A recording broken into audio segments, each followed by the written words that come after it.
What is going on, everybody? I go by Philly Mike. This is the Philly Talk Podcast, and today we got a special guest back on the channel. Robb, Maadd, how you doing? What's up, Mike? How you doing, my man? Hanging in there. It's hot. It is hot. I know.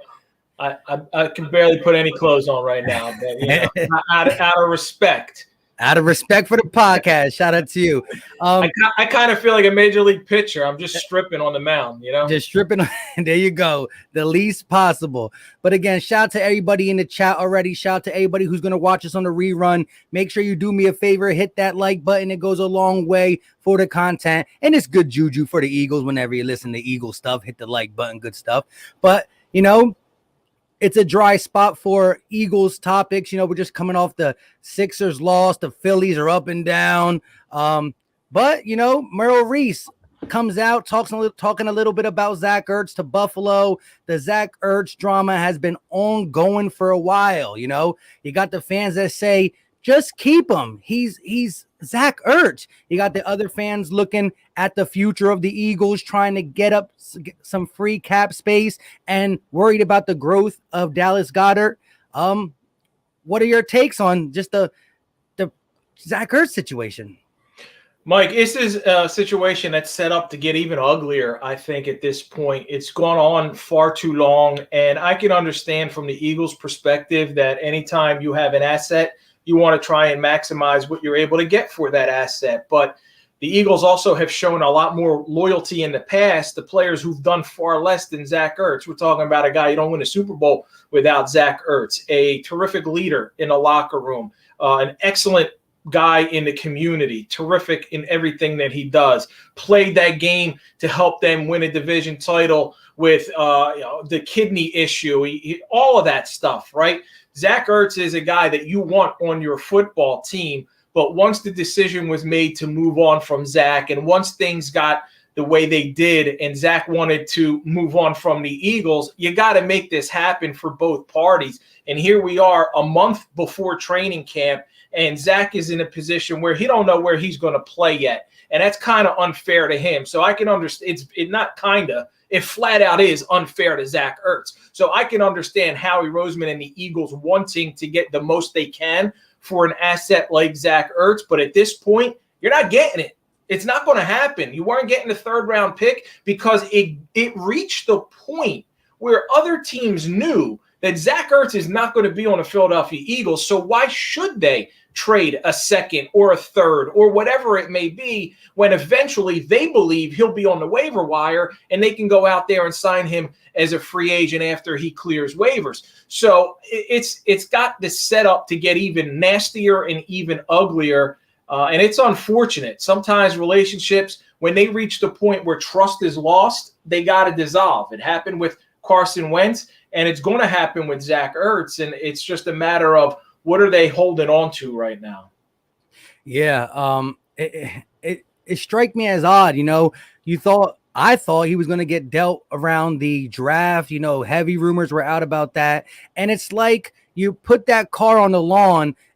If you have a price tag on it and I keep driving by and it's still there, the value is only going to decrease as the rumors come out that he's disgruntled, that we're trying to figure it out. It's only going to put more wear and tear on a relationship and more wear and tear on everybody saying, why would I offer? Because his contract is what, 7-8 million. Someone will have to hold, knowing that it's coming down to the Eagles cap numbers are not looking right. They're going to have to release him most likely unless they can finagle something else. I mean, it's a little bit too far and too late to do that with training camp on the horizon.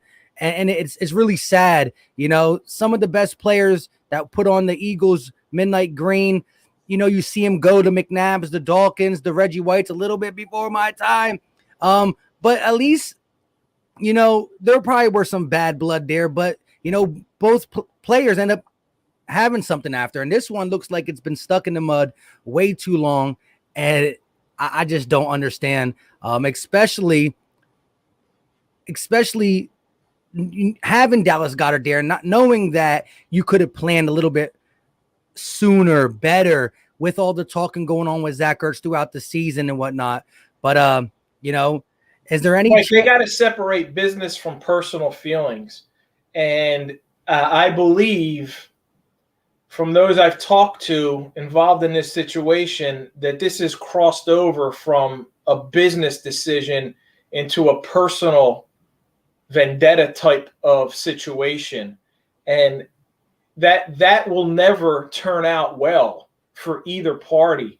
So whatever they got to do to make this work, they got to make it happen, because at this point, it's not a good situation. It's not ideal for either side, and nobody wants to see it drawn out and prolonged. And we want Zach Ertz to remember Zach Ertz for making that fourth down catch, and then on the same drive, the touchdown catch to win the Super Bowl. Not this ugly mess that he has to go through now, where it's reached that point where it's nasty. And at least from, I always look for the bright side. At least we're not hearing publicly some of the things I've heard behind the scenes. I'm glad they haven't been talked about publicly, because that'll just paint it'll paint the Eagles in an ugly picture, and they don't need that anymore. They don't need that, because we've heard all of the dysfunction and the toxic and all that. We don't need any more of that. So Zach, to his credit, has handled this extremely well. And I would not expect anything else out of Zach Ertz, because he is a first-class, incredible human being before even a football player. The same as in Carson. You didn't hear Carson say a word. He refused to say anything negative about the Eagles. He had opportunities. He would not say anything negative about the Eagles. No matter what people thought about him and thought that was coming from him, it wasn't. It never was. And he never said anything negative, and neither is Zach Ertz. Yeah, and then like you said, Carson Wentz was so quiet. I mean, like just the guys on social media were waiting for a tweet of not even good or bad about the Eagles. He was quiet so much. He was way on the quiet side. But yeah, man. Like I said, if he end up taking snaps for us this season, it's just going to get worse and worse and worse. And like I'd be shocked if that happened, Mike. Yeah, I would too. But we're 30 days away from training camp. We'll see if he reports in early August. But moving on to some more brightening things, let's talk about this training camp that's coming up. We got a lot of battles that are going to take place, a lot of the young versus the young, brand new coaching staff. So everybody's resume, so to speak, is a little bit, or slate is kind of swept clean. The guys like JJ Arcega-Whiteside, who through the last couple of years just could not find his way to be consistent, stay on the field. Let's look at that running back, wide receiver room, where it's all young guys. How do you see that shaping out? Maybe how many they hold-ish? Give me your take on the wide receiver room in the battle. Well, first off, you start with Devontae Smith, who in all of spring and the opportunities that we got to see him out there, you saw why he was such a valuable pick for the Eagles. And the only thing I'll say about it, I love his hands, his route running ability. I got to see him up close in shorts, and he's really thin, man. His ankles are like this big. He's really thin. So I hope he can hold up physically, but he's so fast. He's so talented. And then Jalen Reagor, I expect Jalen Reagor to step it up this year. I think last year in a terrible season all around for everything, it was just a bad situation for Jalen Reagor. And I think he's got enough talent that he can take that step forward. And I don't know if he'll be the kind of guy that you go look back on and say, oh, that's why they took him in the first round. But he can be a productive number 2 receiver. And then, as you mentioned, JJ Arcega-Whiteside, he was drafted in the second round for a reason a couple of years ago, and it didn't pan out. And maybe part of that should fall on the inability for the coaching staff to develop some of the young talent. So now that he's got a wide receivers guru and a head coach in Nick Sirianni, maybe he can help bring out some of that potential that JJ had. And those are the top 3 guys I love. We know that Hightower and Quez Watkins had an opportunity to play a little bit last year. They're young. They got some talent. But to me, those are 4th, 5th, 6th wide receivers. Greg Ward's still there as a veteran guy to hold things down. And I think he's good in the room. Like, he's the voice, he's the veteran voice in that wide receiver room, and he's a good guy to have around because he's been through it. He knows the ups and downs of being an NFL football player. So I think guys can rely on him for a little bit of that expertise. But I'm excited to see what this wide receiver core can do. You start off with Devontae Smith, and you have high hopes for him, but I'm hoping to see a whole lot more, and I think we will out of Jalen. And I'm not writing off JJ. J-Jaw's not getting written off yet in my book. Hey, I mean, a second-round pick is always going to just make you have to think twice before making a decision. That's just the way the business aspect of it goes. If he's producing like this, anything else than a second, a late fourth or fifth, it's looked at differently. I will give him a slight edge of, you didn't really get to see many people developed in this last coaching staff. When we won and we were winning, it was the acquisitions. It was the already trained Alshon Jeffrey, Torrey Smith, Aguilar has been around a little bit. So it wasn't these young guys that needed to get coached up. But it's interesting. I want to get your take on Travis Fulgham being a bigger body wide receiver. Forgot about him. See that? I forgot about Travis. And you talk about guys who were being developed. They did develop. It looked like there was a little bit of a development in Travis Fulgham. How quickly we forget about a guy who last year had a 4-week stretch where he was the top receiver in the NFL, and then Alshon comes back and he disappears, and I think that had a lot to do with it. But I'll tell you this, Mike, there were a lot of times last year you could read between the lines when Doug Peterson, we'd ask him about Travis Fulgham, and there was always something about, well, he's got to realize he got to work really hard in practice. And I wonder how much, because we didn't see practice at all last year with COVID and everything else. We were shut out, and we always are anyway. You only see a little bit of the warm-ups and whatnot. But I wonder if I don't know. But I'm just based on what Doug Peterson would say. He's got he pushed him to practice harder. And I wonder if that may have been an issue with Travis Fulgham last year. And if that's the case, we saw that he's got the ability to get open. He's got the ability to make catches. And then there were times where after that 4-game stretch where he wasn't making those plays. I think it was a Giants game. He had an opportunity. He couldn't high point the ball. A couple other plays he just couldn't make. And that was disappointing. But based on what we saw last year, how high he was and then how low he got, I don't put him in the Devontae Smith, Jalen Reagor category at all. For me, if you get something out of Travis Fulgham, it's a bonus. Well, yeah, and I definitely saw it because I did the all-22 breakdown on his Giants game. That was the game right as Alshon was slowly getting introduced. And I think it was more along lines, just for me watching, the tape and hearing what you were hearing, I think it was more along the lines he couldn't get himself motivated to be that, well, when we call on your number, he's getting all the snaps, he's getting the volume, he's feeling it. And again, this was a shock. This is a guy who was on the practice squad for the Lions and the Packers, never really got in-game action, came out, had a 4-week span, like you said, like no other, top of the food chain when it comes to wide receivers in that 4-game span. And then to get a veteran like Alshon to come back and to automatically see your snaps decrease 50%, 60%. And I don't think he was handling it well with the, come in, make a couple plays, come not, because you saw he just wasn't there. A little bit of the drops, a little bit of the just, lackluster effort that we saw him going up and snagging the ball down in the Steelers and the Ravens and the Niners game. But it's interesting because us having a bunch of small, quick guys, the Devontae Smith, the Jalen Reagors, Greg Ward's not quick, but he's still a smaller guy, a guy you would probably prefer in the slot. The two big body wide receivers are J.J. Arcega-Whiteside and Travis Fulgham. Yeah. And if you ask me right now, business decision, you're looking at J.J. because of the second-round pick. But on a skill level, from what was portrayed on the screen, Fulgham looks to be the first go unless – again, this new coaching staff, Nick Sirianni, sees something in JJ because he does have a clean slate. But like JJ, the most frustrating part for fans, and including myself, was the lack of him being able to get on the field for such a young player. I felt like he was out for stuff beyond injuries.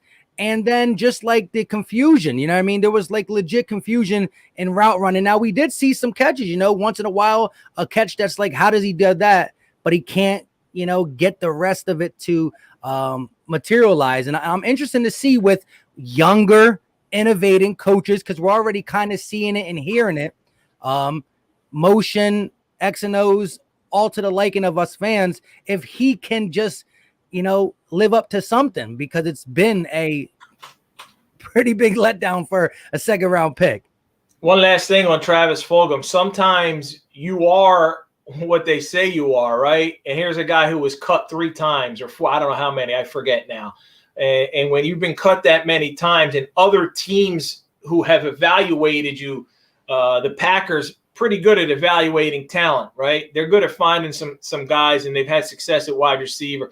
When that happened, maybe this is who he is, but hopefully, maybe he could take a step forward too as well. And it's going to be some competition in that wide receiver room, and that's great. And that what Nick Sirianni preaches: competition all the time. They got competition at a lot of positions. Yeah, and I agree. The Packers are not one to let a gem go at the wide receiver position. I mean, look at Devontae Adams is a stud, and he was drafted in the second or third round. He wasn't a first round pick. So they got the eye for talent, and maybe the talent's been there for Travis Fulgham. It's the work ethic, and that could change. You would want more of a veteran presence to come in here and really change that. You know what I mean? A guy that you can look up to and be like, wow, I do have the talent. I need to put my head down and work. It's hard to, preach he'll get that from such a young group of wide receivers, but you never know. Aaron Moorhead, you got the guru, no banana routes. Nick Sirianni, we're going to see where it takes us in that wide receiver room. But yeah, that's the biggest competition. Do you have one on top of your head going into left tackle? Left tackle, right? We got to see how that's going to shake out. Andre Dillard comes in as the former first-round pick, coming off the bad injury last year. Jordan Mailata might be like the favorite to win that spot. Jeff Stoutland has spent countless hours and time working with this guy, developing him from Australian rules football, rugby star to being a left tackle who showed potential last year. And Andre, I'll tell you what, I really liked what Andre Dillard sounded like in that Zoom call that we had with him. I guess it's a month ago now, maybe a few weeks ago. He looked to me to be more mature. He looks to be somebody who, he came here from Washington. He had no idea what to expect. The expectations that were thrown upon him in a city like Philadelphia, I'm sure caught him off balance, took him by surprise. And now that he's had a couple of years to understand that a little bit, I love the fact that he's off social media. I think that's great for him. I think that would be great for any athlete, because there's nothing but negativity that can infiltrate your mind when you're on social media, because that's what people do. That's what it's filled with. People who have their keyboard muscles flexing them, coming at you, talking trash. And you don't need that. You don't need distractions. Clear your mind, clear your head. Go out there, focus on your craft. That time, that 30 minutes, that 40 minutes, nothing good can come of it. So go out there and prove yourself. To me, I'm very excited to see what that's going to look like, because Andre Dillard, if he wins the job, right, but doesn't stand out to us in the preseason, and it's limited what we can see and what we can tell based on what they can see on tape. But there might be that question of, is this the best guy for the job? Or is there some input from the front office? Is Howie and his guys saying, hey, he's a first-round pick. We invested in him. We want to see him start. So that's going to be a little bit part of however this plays out.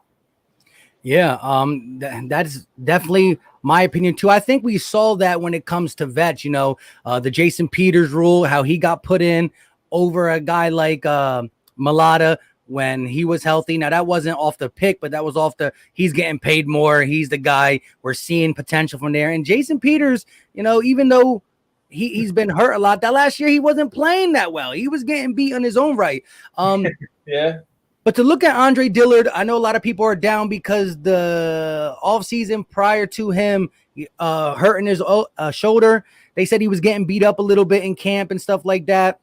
But we also heard bad things against Mailata too, and he turned out to be good. I think I saw upside in Dillard in the beginning. I think what really hurt him was when he was asked to go to the right side I think that just destroyed his confidence. And I was kind of upset the fact that you had a guy like Jason Peters who probably could have been better on the right side at that time. That was 2 years ago. And I think him going to the right side, getting obliterated a game or two, really took his confidence down, never really got it back, and then suffered the injury. But once upon a time, first round draft pick, that's definitely going to, give him a leg up in just eyes. Let's see what Andre Dillard can do. Let's really look at him and pay attention and not let it get overlooked just because Mailata was, standing out. And I think he was doing that more off of brute strength, you know what I mean? But if there's anybody to continue working with any of these offensive linemen, it's Stoutland, one of the greatest offensive line coaches there is in the league right now.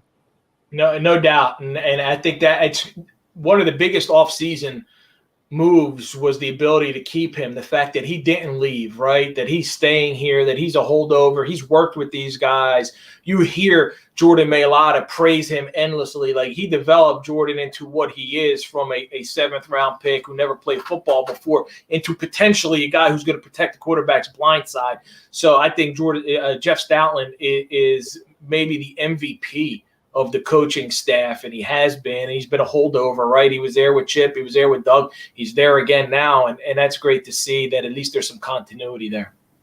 Yeah, and that's a very important group that we're going to need to be successful, because if you look around the league, the teams that find themselves in the playoffs or find themselves on the winning side, it starts with the D-line and the offensive line, and that's the one group I think can carry us. A healthy offensive line for the Eagles, I think we can be pushing top 10. No doubt in my mind.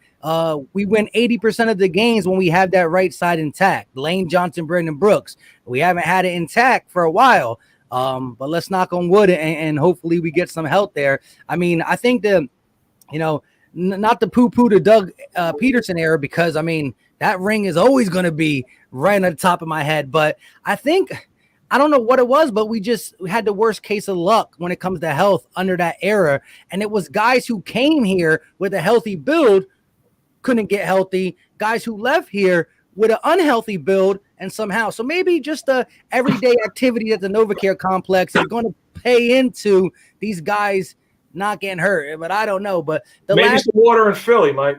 the water in Philly. I mean, maybe I don't know if I should drink that. But last but not least, on the defensive side of things, we talked about our D-line being what's going to carry us. Secondary linebackers, what are you more concerned with? The youth and stuff. Yeah, a lot of people are concerned about that second cornerback position, right? And there's been so much talk about bringing in a veteran guy, and some of the veterans are still out there, still available. I think at this point you're going to see what Zach McPherson can give you as that second corner, and opposite Darius Slay and Avante moving back into the nickel position. So the safety spot with Rodney McLeod coming back from another knee injury, that's a question mark. I know Harris is here now, and that's going to help. That's an upgrade. But I'm really concerned about the secondary position more so than the linebacker spot, because when you look at linebacker, they had a nice addition with Wilson coming in from Minnesota and linebacker, and you're playing two linebackers most of the time now, and you need more. You need more help in the secondary, and I think that's a bigger area of concern. I don't rule out the possibility that they may, once the whole situation with Zach Ertz is figured out, and once you get him his salary off the books, and then you have a little bit more money to go out there and use and bring in one of these, but whether it's Steven Nelson or someone else at the cornerback position, that could happen. I wouldn't rule that out, but I think you could still do that early to mid-August, right, and get a couple weeks in. Training camp's going to start end of July, maybe have a week or two in, see what McPherson and the young guys can do, how they can adjust and adapt to the defensive scheme and what Gannon's trying to do there. And before you have to decide if these guys are still out there on the open market and they haven't signed anywhere else, and you're now able to get them for a little bit less than maybe you can get them now. Like you had said earlier, the longer guys are out there, the cheaper they're going to probably become. So I don't know that it's going to end up being a veteran minimum type thing, but I look at the cornerback spot, I look at the safety position, and I go, that's an area of concern. And of course, linebackers, an area of concern. They need their D-line to be the strength that is expected to be. So Fletcher Cox, I know he's getting older, and he don't like to hear that, right? Yeah. But we need to see Fletcher Cox come back with a dominant season. Javon Hargrave's got to come back with a dominant season and prove to be why he got that 3-year, $30+ million contract. And then Derek Barnett's getting paid a lot of money to get to the quarterback and to create turnovers with hurries and with sacks. And we need to see that out of Derek Barnett. And I like what we saw out of Josh Sweat last year. And Brandon Graham is what he is at this point. He's a veteran, high energy, high motor guy who's still going to get after the quarterback. And Brandon's not going to be a double-digit sack guy, not at this stage in his career, when he never has been to this point.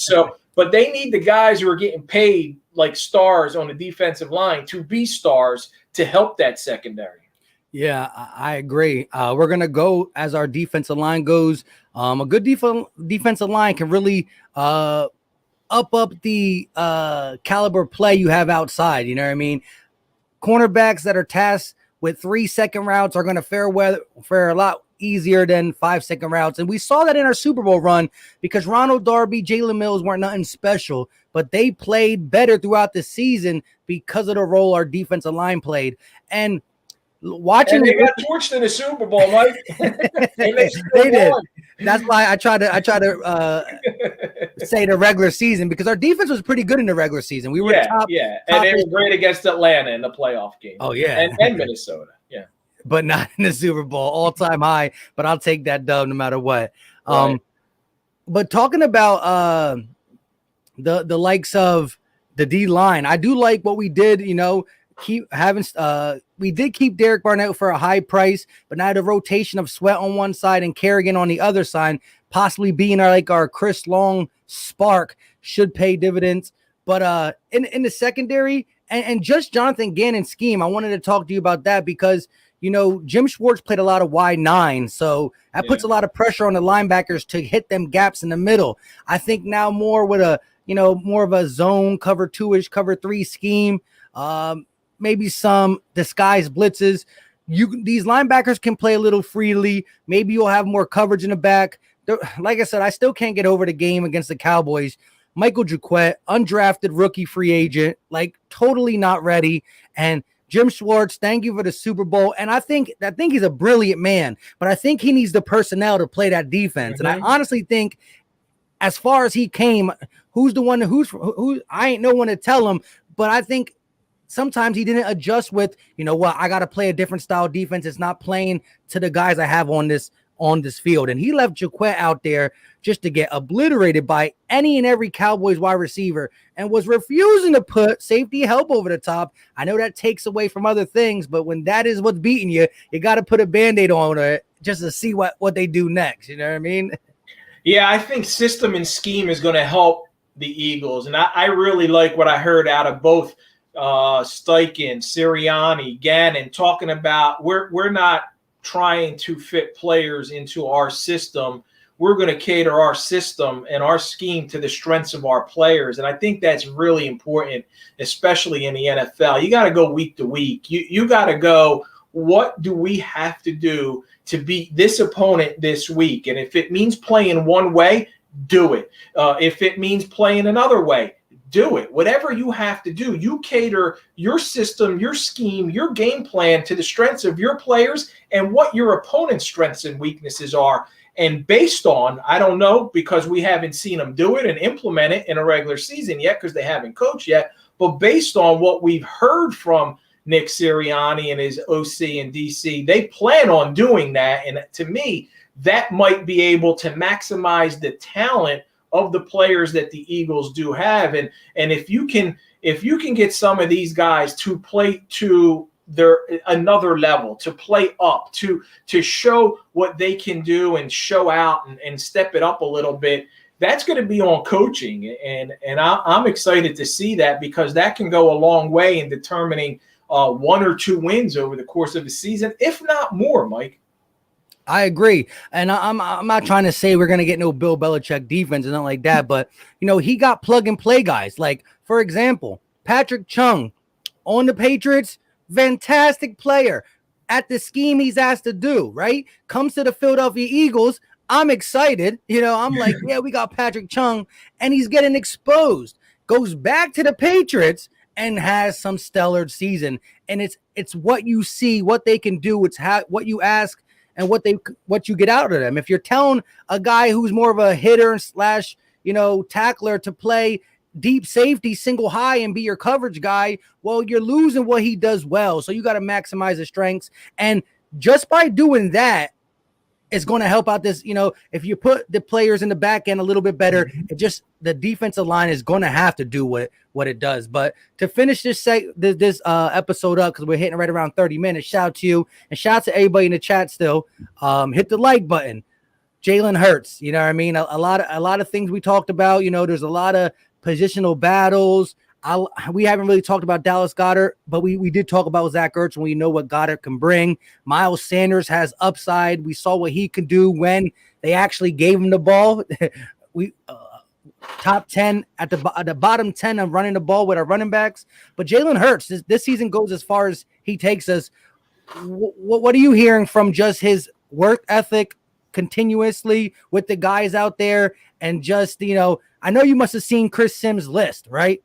I did, and honestly, like, to me, it's worth the toilet paper that I use. Like, it's even worse because I'm not gonna print it out. It ain't like the Charmin, it ain't soft. So everybody's got a list, and it's just one person's opinion. So who these lists are designed to get clicks, to get views, to generate conversation. They're great for talk radio. They're great for all that stuff, but they don't mean anything. Jalen Hurts is not. Jalen Hurts is a top 32. He's a starter in the NFL. He's a top 32 quarterback. Bottom line, he's a top 32 quarterback. I don't need to see more out of him based on what I saw last year. He's a top 32 quarterback. He's a top 30 quarterback. I don't know where you want to rank him. Tom Brady's not number 10 either. So that is what it is. I don't care about rankings. I'll tell you what about Jalen Hurts. I'm excited to see what he can do because he's got that work ethic. He's willing to go in there, put in the time and put in the work, and really everybody does. We talk a lot about guys, this guy's working hard. The videos are out there. Look what he's doing. That's what they do. They're professional football players. We blow that out. Last week he's thrown to Devontae Smith, and everybody's excited about that. Carson was doing that too, right? Quarterbacks do that all the time. So, but based on what Jalen Hurts did last year, I know he's got all the intangibles, Mike. He's got great leadership. He's got poise. He's got character. He's not a guy who gets too excited or gets too low. He might not get excited enough, right? I've heard some people say, man, I want to see him more hyped up. But I like that at that position. Somebody who's even keel. He's going to work hard. He's going to do whatever he can. He's motivated. He wants to win. So it's just a matter of being able to improve some of his passing ability, passing skills, and this is a coaching staff that can do it. I'll tell you what, I had a chance to listen into Brian Johnson, the Eagles quarterbacks coach, last week on the NFL coaching summit, and he was asked to be a presenter. That's how highly they think of him around the league. And I listened to him present. I watched him show videos to other potential coaching candidates of how he coaches the quarterback position. And I came away from that thoroughly impressed. Like, I think Brian Johnson's on a fast track to be a head coach in the NFL. He's a terrific quarterbacks coach. I think Jalen Hurts is in great hands with Brian Johnson. I think that was a perfect fit for the Philadelphia Eagles. And that gets me even more excited about Jalen Hurts, knowing that he's in good hands as far as a quarterbacks coach who he's familiar with, who can see that position and get the most out of that guy and be able to develop him. So I got high expectations for Jalen Hurts, and I think this whole season is about proving whether or not he can be QB1 in 2022. Yeah, I agree. I didn't really get to look into Brian Johnson that much, but I definitely like hearing that. And that it also goes to show that, having that relationship that he has had way back when with him, and this was before we knew what Brian Johnson could be. So having that close-knit relationship now, knowing everything he knows, he's going to I believe Jalen Hurts is going to put the ultimate trust in him from a relationship standpoint, from a wow, you know your stuff standpoint. And when you are that close to a coach, it allows you to get coached harder, stronger, and words mean a little bit more when you know he knows what he's talking about. One, and plus he's only here to put your best interest forward because of the deep relationship they have. And then you got a guy like Nick Sirianni who, I mean, we don't see his offense, but just watching the Colts in a little bit, I think the short passing game is going to be a big thing here in Philly, and that's great for a quarterback. It gets their confidence up, a couple completions to guys like Raggers and Smith who are deadly with the ball. Miles Sanders, I think he comes back into the receiving fold, kind of fell off, whether it was just a lack of anything enthusiastic last year, whether from play calling to the skill players to the quarterback. It was just a lot of, everybody moping around. This is what kind of season are we having? So I also am big on Hurts season.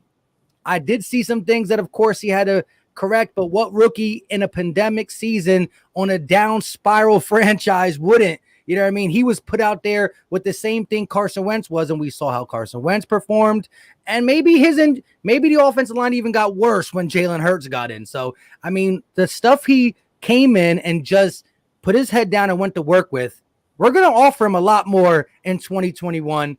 And I expect him to now fully come in there with the demeanor to take it over. And I'm just, it's crazy when people say, like, there was nothing that they want to go right to the numbers and they see the 52% completion percentage, which is bottom of the barrel type stuff, but they don't want to put no context and be like, how can someone like that get any better? Like, if we just stayed stagnant. I said, there's a reason. There's a new quarterback, a new coach, a new defensive coordinator. Things weren't going right. And I agree with you. I'm expecting big things from Hurts season. No doubt, and that's why I got this Eagles team in a 6-8 win range. I had them at 5-7, but I think they're in the 6-8, and I think they can really push in the 7-8 category, which would be a significant upgrade from last year, and show you that things are moving in a positive direction. I did a poll on my show on 97.5 The Fanatic last weekend, and I said, which coach in Philadelphia right now gives you the most hope for the future? And Nick Sirianni was the runaway winner. Like, he ran away with it. Joe Girardi was dead last, and the Sixers with Doc Rivers coming off that collapse, and Alain Vigneault and the Flyers, how poorly they played this year. Nick is the great unknown, and he gives you the most hope right now because we haven't seen him fail yet. And until we see him fail, the expectations are going to be high. And every coach that I've talked to that's coached with him, every player that I've talked to that's played with him are really high on Nick Sirianni as a head coach. They think he's got that leadership ability, and they think he's a great teacher. And that's what the Eagles need. I don't know that they had a great teacher before in Doug Peterson. I think Doug Peterson was a great leader of men. I think Doug was able to rally that team around whenever they had any kind of adversity and help them play up to beyond their capabilities even. But I don't know how well they taught their players, because we saw they didn't develop guys. I think Nick and his coaching staff can be great teachers, and that's what this Eagles team needs when you're this young. Yeah, I agree. Couldn't have said it better to end it. And I'm right with you. I had right around 7, 8, maybe 9 wins. But anything, just seeing the trajectory going up is where we need to be. But the Eagles do respond when we have a new head coach or when we finish fourth. We respond. It's the history of it. And, look, I know everybody wants to get to the playoffs and win Super Bowls, but from the bottom we were at last year, it's just about turning the needle upwards. And I think we got the young quarterback, the young coaching staff to get the ball rolling. Might be some hiccups, but I have faith in them 100% as well. No doubt, Mike. And it's going to be a fun season to see. I think people are expecting a lot of lumps, and people are expecting the team to be really trash or garbage, and that's the expectation around the league. And I don't think so. I think you're going to see exciting competitive football, and they may surprise a whole lot of people this year. I'm not going to put them in the playoffs. I'm not going to give them a winning season, but I just want to see competitive football. And in the NFC East, where I think 10 wins is going to be the max in the NFC East, maybe even 9, because there's a lot of parity there. And I think the Giants, Washington, and Dallas are really close to each other. If 9 or 10 is going to win a division, and I got the Eagles at 6 to 8, they're going to go into December right in the mix. Yep. And that's all you can ask for is competitive, exciting, good, fun football, a team that won't quit, a team that shows you hope for the future. Yep, and that's why I do a couple of shows with other content creators. One of the lead guys for Washington, Giants, Cowboys, and I say the same thing. Look, keep sleeping on us, but what you guys do, Fitzpatrick, he only is going to play half the season, so hopefully he's bad in December. I still don't believe in Daniel Jones, and what can go wrong will go wrong with the Dallas Cowboys. Give me 8 wins, and we still might win the division somehow. Yeah, there you go. But with that being said, thank you for coming on, Robb Maadd. Greatly appreciate it. Thank you, Mike. Peace.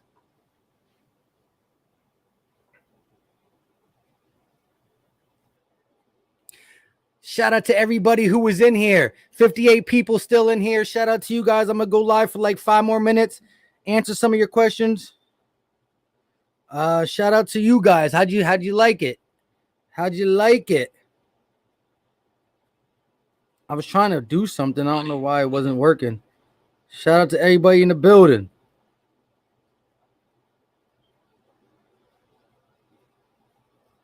Eagles will win 10 games, says Mad Hater. The Nest out west in the building. What's up, Mike and Rob? Good stream. Shout out to you, bro. Isaiah in the building. Richie MC. Football. I actually was going to do this pre-recorded because he was like, I only got 20 minutes to 25 minutes. I said, all right, we pre-record it. Then he hit me up right away like an hour earlier and was like, nah, I can go a little bit longer. Let's do it live. Shout out to everybody in the chat. Just had Robb Maadd up in here giving his take. Rain, what's going on? Stephen Joyce, what's up with you guys? But yeah, you know what I mean? I wanted to talk about Zach Ertz. Hey, he said something that I really can't say behind the scenes about Zach Ertz, but then he did give you a little bit of it. As he thinks it's more like a vendetta. But when we were live behind the scenes, he's on his phone like, I knew you were going to talk about Zach Ertz, so I tried to get some info on it that I could say. He kind of told me some negative things about it, the Zach Ertz thing. And I said, well, just say what you can say on the pod. You know what I mean? But shout out to him. And like I said, man, Zach Ertz situation is going to free us up some money. If it's that bad of a situation, then we might as well just go into it. It's going to come down to us possibly releasing him just because we got some things we got to make happen. I don't know. Shout out to everybody. Great pod, said Vic3. Philly the pockets in here. Listen, my guy needs like 9 more subscribers. 9 more subscribers. I mean, hey, it's been real dry for a Wednesday. So shout out to the 55 people up in here. You know what I mean? I don't normally stream at 4:30. Actually, at 4 o'clock. I don't normally stream at 4 o'clock. 4 o'clock. Pause. But shout out to the 55 that got the post notifications turned on because, not many people came up in here. And if you guys are here, y'all the realest of the real. Birdman, what's going on with you? Murder said good stuff, but we getting 10 or more wins. I ain't mad at the game. Mad Hater said awesome show, Philly. Shout out to you. Shout out to Down South Eagle. Been a minute, my guy. Let's go. Back in the building. Eagle has landed. Shout out to you. Vic3 said Ertz is butt hurt. Come on, my guy. So Orlando Scam Bum was right. I mean, he might be right about some of the shady stuff. I mean, listen, we all know what Howie Roseman is about. The dude is great with numbers and things of that sort, but I don't know if this guy is the great communicator that we want him to be. Listen, looking at talent, we know Howie Roseman has issues. Communicating with his players and his staff, I think he has issues. I think he could really do the number portion of what his job is, but you need a football guy in here to talk because I think he's burnt a lot of relationships that still play for us. Gamer God said Eagles for days. You already know. West Coast Birds in the building. Shout out to my guy Birdman9512. He has great collab streams with other Eagle content creators and stuff too. Definitely go check out my guy Birdman951 West Coast Birds. Same with the Nest out west. Joseph Vegas said 11 wins. Let's get it. 55 people in here. Good to be for something. Yeah, I mean, shout out to everybody up in here. Like I said, your boy normally goes live around 7, 8. That's when you know I go live. But that means the 55 people up in here got the post notifications on, or at least, you know, they pay attention to the grind. With that being said, I'm going to be out because the reason I went live and did this is because I got to take care of something at 5 o'clock. Listen, if you missed the stream, I was live with Robb. We talked training camp, Zach Ertz, CB2. We talked about wide receiver group. We talked about a lot of things. Definitely go check it out. Shout out to everybody in the chat. Did not want to interrupt. How do you think Maadd was and his peers think about the growth and non-traditional media of YouTube creators? Robb watches a lot of people. I know that there's people who do what he does who dislike us, but Robb cool. I got his phone number. I could text him. He could text me. He likes it. You know what I mean? I'm thinking about starting a segment where I get him on once a week. I mean, he might. He likes it. He's a cool dude. Shout out to everybody. If you didn't watch it and you're just getting in, go ahead and definitely check it out. Until next time, y'all know what time it is. We out. Peace. Hit that like button on the way out. Get it to 50. Peace.